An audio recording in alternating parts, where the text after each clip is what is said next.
For my intro today, I am joined by the lovely Carbon. I am trying to get her more used to being held. She is a pretty even-tempered hognose. I got really lucky. Her breeder is just really awesome, and we might be getting her a mate once she's almost breeding size from him. So with these guys, they're kind of weird in that they're not really constrictors, so they're also not very good at being held. They're like, you can see her, she like can barely move on my hand right now.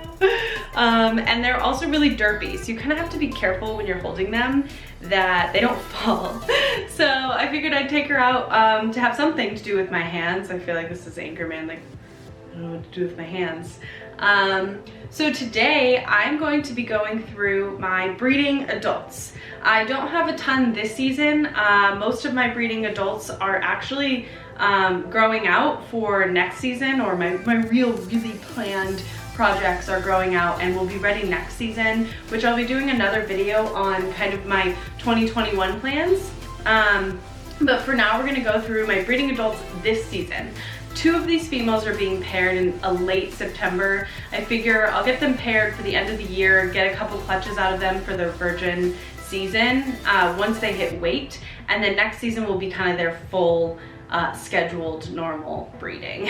A couple of these females aren't super friendly, so I'll warn you there. One of my males likes to breed with my hand, and another one of my males is super jumpy. I got them as adults, and so I don't think they really had as much handling. When these big breeders can't bring them out as much, and I'm kind of learning that the more geckos you get, the less time you have to hold each one.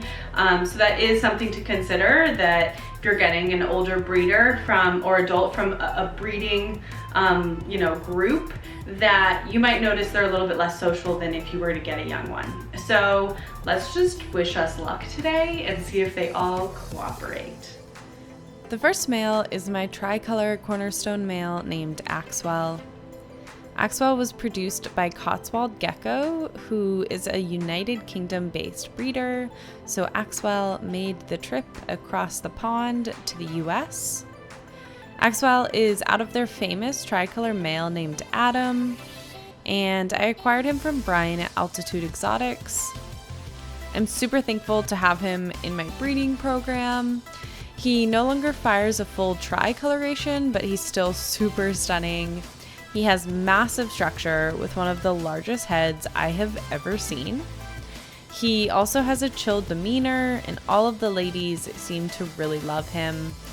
This season, he has been paired with Blur, Trinity, and Tinsley. He'll eventually be paired with Dreamcatcher once she is of weight as well. This next male is my white wall named Baby Daddy. Baby Daddy was produced by Aaron at Paris Reptiles, who is super lovely to work with. Baby Daddy received his name because he is the spit-and image of his sire, Sugar Daddy. I'm really hoping to find him a red or yellow white wall female for next season. I also might pair him with my extreme Harlequin from Pangea to prove him out this season. She's not quite of weight, but we will see if that works out.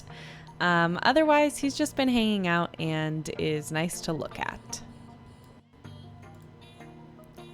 So this next male is known as Empire, and you will see some ridiculous footage of him trying to breed his tail and then falling gloriously. So he didn't get a nice photo shoot because, as you can see, he got too excited, and prior to this he was trying to breed my hand. His tail was going insane, and then he started to like choke himself. Anyways, he was produced by AJD Reptiles out of Emerald and Piper. I tried to pair him with Blur this season, but he was too interested in hands instead of ladies. So wish him luck next season. This is my final male that is almost breeding weight, so I'm including him in this group instead of the grow outs. He is 33 grams currently and was produced by Taylor at Gecko Junkies. He's a gorgeous extreme harlequin with the blushing trait. He also had me crawling on my hands and knees trying to catch him prior to the shoot. He is in need of a name as well, so drop some suggestions in the comments. Moving on to the females breeding this season, this is Blur. Blur is a tricolor female, though you cannot tell anymore because she no longer fires up tri. I find it pretty common that as tricolors age, they don't hold the contrast and tend towards just firing up cream. She was produced by Bad Obsession Reptiles and proven out at Rockstar Geckos. She's made some really impressive tricolors, and I'm really hoping that I get lucky with her breeding with me. She is a bit cranky with the men and intimidated Empire, so she's currently paired with Axwell because he tends to get along with everyone. She is also incredibly chill. Full disclaimer, this female does not enjoy being handled. I try to leave her alone as much as possible, but she's so gorgeous, it's hard not to want to photograph her. So this is Dreamcatcher.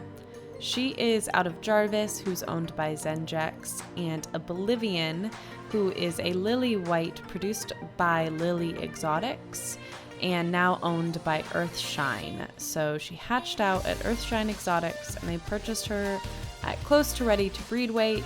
She is officially 2 now, but I'm waiting for her to get closer to 45 grams before pairing her with Axwell. Make way for the largest gecko in the room, but also one of my favorites. This is Stella. Stella was produced by Gorgeous Geckos and raised by Kate's Colorful Cresteds. They thought she was a male for so long that they actually had named her Stealth, but she turned out to be female, so I renamed her Stella to kind of keep with the theme of stealth as her prior name. I also got the opportunity to pair her with a male lily white named Overachiever, who was owned by Eddie at No Better Geckos, who is local to me. Overachiever was sold this season, but I'm so lucky to be able to have this pairing and the potential to produce some Overachiever lily whites. She has so far laid 3 clutches, and the first is due to hatch in a month. While she isn't the most flashy female, she has such an incredible structure that makes up for it. She is a personal favorite of mine and oh so easy to handle. Another camera-shy female is Tinsley. Tinsley was produced by Paris Reptiles like Baby Daddy.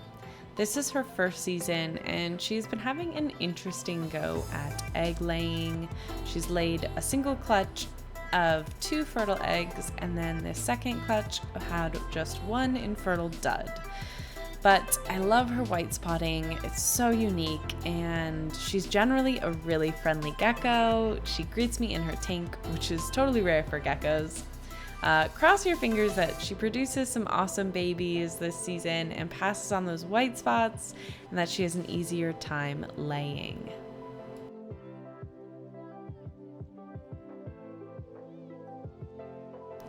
The final female of the breeder tour is this Unnamed Extreme from Pangea. So I'm not usually one that goes for dowel spots, and she's also kind of crazy, but she has good structure and coverage of color. So I plan to pair her with Baby Daddy to prove both of them out next month once she turns 2.